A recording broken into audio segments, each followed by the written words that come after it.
Hello दोस्तों, मैं आरती mind hypnotism channel में आपका एक बार फिर से स्वागत करती हूँ।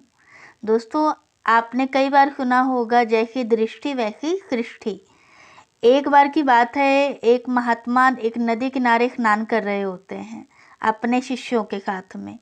तो वहाँ से एक राहगीर आता है और उनके सवाल पूछता है कि हे महात्मन, मुझे इस गाँव में बसना है, तो कृपया करके मुझे मार्ग दीजिए, क्या इस गाँव में कैसे लोग रहते हैं।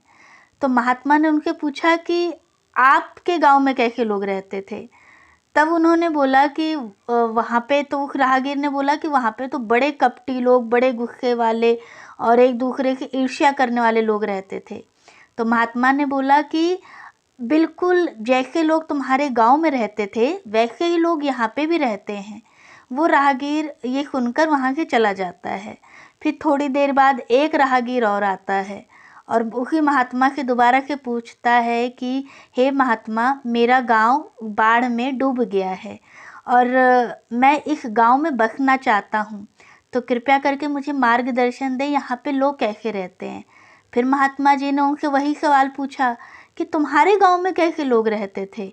तब उन्होंने कहा कि मेरे गांव में तो बड़े भले लोग रहते थे, बड़े अच्छे लोग रहते थे और बेचारे सब के साथ ऐसा हो गया, लेकिन मैं बच गया हूँ, मेरा परिवार बच गया है और भी कुछ लोग बच गए हैं, तो हम लोग अब यहीं पे रहना चाहते हैं। तो कहा कि तो तुम्हारा तो बिल्कुल स्वागत है, बिल्कुल स्वागत है, तुम आके यहाँ पे रह सकते हो, क्योंकि जैसे जहाँ के तुम जैसे लोगों के बीच के आए हो वैसे ही लोग तुम्हें यहाँ पे मिलेंगे। फिर वो राहगीर वहाँ से चला जाता है। तो ये सब उनके शिष्य देख रहे होते महात्मा के।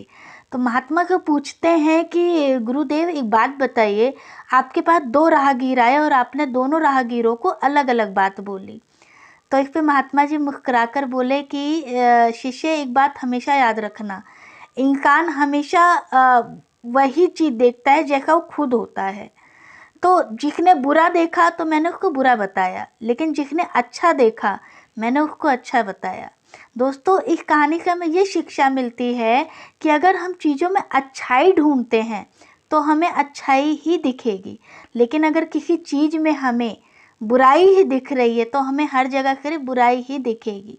तो कोशिश करिए कि अपने जीवन में इस कहानी के माध्यम से सीखिए कि हमें किसी भी चीज़ में गलतियाँ नहीं ढूंढनी चाहिए, गलत नहीं ढूंढना चाहिए, हमेशा अच्छा देखना चाहिए। जैसी दृष्टि वैसी सृष्टि। अगर कहानी अच्छी लगी हो तो please like and share. Thank you.